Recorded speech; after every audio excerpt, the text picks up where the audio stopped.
3 akan memaparkan tentang analisis asumsi klasik.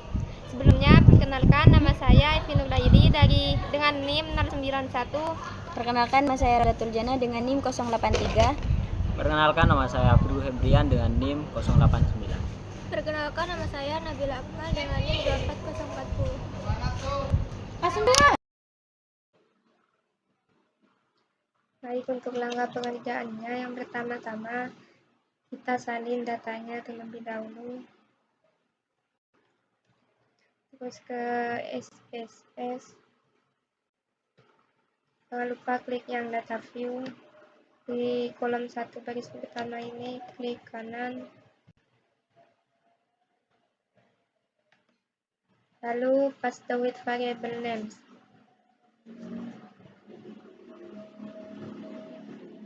Dan jika sudah keluar, kita klik analyze, lalu klik regression, lalu klik linear. Nah, untuk variabel produksi atau Y ini kita pindahkan ke kolom yang dependent. Terus untuk variabel X ini kita pindahkan semua ke kolom independent. Terus kita klik yang statistik. Kita tentang yang collinearity diagnostic. Lalu continue. Terus yang plots ini, untuk yang spreadsheet ini kita pindahkan ke kolom Y. Untuk yang Z-rate ini pindahkan ke kolom X. Lalu jangan lupa tentang yang histogram dan normal probability plot. Terus klik continue. Terus kita klik yang save. Kita centang yang unstandardized. Lalu klik continue.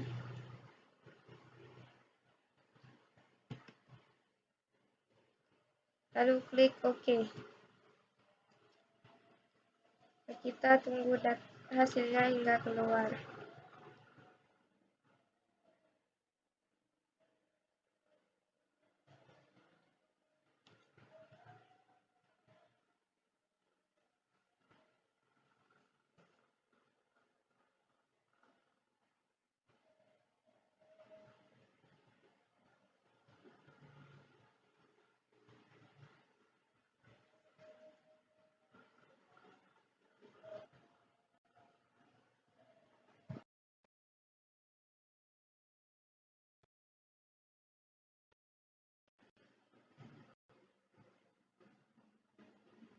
Nah, mungkin itu saja. Untuk selanjutnya akan dilanjutkan oleh teman saya.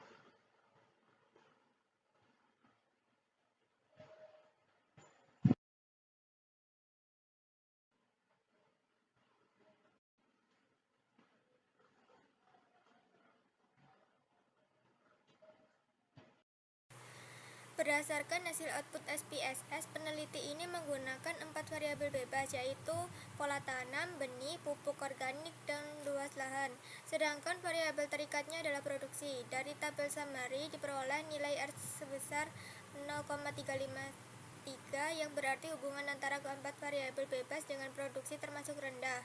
Nilai R square sebesar 0,125 menunjukkan bahwa sekitar 12,5% perubahan atau variasi produksi dapat dijelaskan oleh pola tanam, benih, pupuk organik, dan luas lahan. Sementara sisanya, yaitu 87,5%, dijelaskan oleh faktor lain di luar model. Misalnya faktor iklim, curah hujan, tenaga kerja, atau kondisi tanah. Kemudian hasil adjusted R-square sebesar 0,083 yang mengidentifikasikan bahwa setelah disesuaikan dengan jumlah sampel dan variabel yang digunakan, kemampuan model dalam menjelaskan variabel produksi masih tergolong rendah. Selanjutnya, pada tabel ANOVA diperoleh nilai F hitung sebesar 3,022 dengan tingkat signifikan 0,022. Karena nilai signifikan lebih kecil dari 0,05, maka dapat disimpulkan bahwa secara bersama-sama variabel pola tanam, benih, pupuk organik, dan luas lahan berpengaruh signifikan terhadap produksi. Dengan kata lain, keempat faktor tersebut memang memiliki pengaruh terhadap besarnya hasil produksi meskipun pengaruhnya tidak terlalu besar. Jadi secara keseluruhan, hasil analisis ini menunjukkan bahwa model regresi yang digunakan layak karena signifikan secara simultan, namun kemampuan penjelasannya masih rendah. Artinya dalam faktor lain di luar model yang juga perlu diperhatikan dalam peningkatan produksi seperti pengaliran, kualitas tanah, teknologi pertanian, dan faktor lingkungan lainnya. Baik, di sini ada tabel koefisien yang mana yaitu luas lahan 1 kali 1, koefisien positif yaitu dengan nilai 995,802, dan ini signifikan karena nilai P-nya sama dengan 0,049. Nah, semakin luas suatu lahan tersebut, maka produksi akan meningkat secara signifikan. Benih 2 kali koefisien negatif. Kenapa? Kurang dari 690,256, dan ini signifikan. P-nya sama dengan 0,046, yaitu penggunaan benih yang berlebihan justru menurunkan suatu produksi kemungkinan karena kepadatan tanaman yang terlalu tinggi. Sedangkan pupuk organik kali 3 tidak signifikan, P-nya sama dengan 0,500, artinya pupuk organik tidak berpengaruh nyata terhadap suatu produksi. Pola tanaman yaitu D signifikan, P-nya sama dengan 0,036. Olah tanah tertentu mampu meningkatkan hasil suatu produksi secara signifikan. Sedangkan di sini tabel colonialism yaitu tabel menunjukkan nilai colonialism index CI berturut-turut yaitu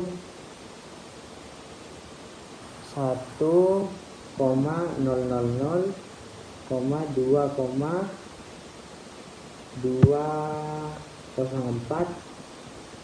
3,207, 6,146, dan juga 33,135. Umumnya nilai CI yaitu di bawah 10 menunjukkan tidak ada multitoleransi. Sedangkan nilai di atas 30 menandakan indikasi kuat adanya multikolonialitas karena terdapat nilai 33,135. Ini menunjukkan suatu kemungkinan adanya multikolonialitas tinggi antara variabel bebas dan juga model regresi, misalnya antara variabel luas lahan 1 kali 1, benih kali 2, dan juga pupuk organik kali 3, dan pola tanam adalah D. Nilai suatu variabel proporsius dapat dilihat bahwa pada dimensi kelima dengan CI sama dengan 33,135, yaitu proporsi variabel untuk benih kali 2 mencapai 0,99, sedangkan untuk variabel lain nilainya sangat kecil. Hal ini menandakan bahwa variabel benih kali 2 memiliki kontribusi besar terhadap potensi multikolonialitas dalam model karena sebagian besar variannya terkonsentrasi pada dimensi dengan CI tinggi. Selain itu, pupuk organik kali 3 dan pola tanam D juga menunjukkan nilai proporsi variabel cukup besar di dimensi 3 sampai 4 mengindikasikan adanya hubungan antara variabel bebas. Baik, selanjutnya saya di sini akan memaparkan hasil data dari residual statistik. Di sini predictive value, hasil prediksinya, model regresinya itu terhadap variabel dependen. Pada outputnya nilai minimumnya itu sekitar 3,57517 1,86 dan maksimumnya di sini yaitu sekitar 142,355,995 dengan rata-ratanya di sini sekitar 93046,9,77. Artinya model perkiraan variabel dependen Y ada di rentang itu.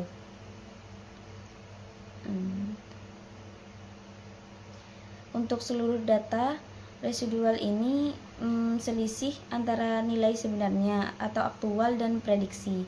Nilai residualnya itu minimum min 428.299,15 dan maksimumnya yaitu 570478,83.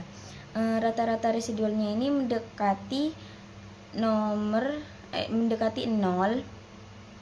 10,38E dikurangi 0,9 menandakan model ini tuh tidak terlalu bias ke atas atau ke bawah. Nah, di STD predicted value, nilai prediksinya yang dinormalisasi itu standar deviasi, digunakan untuk cek sebaran prediksi sekitar rata-ratanya lah gitu.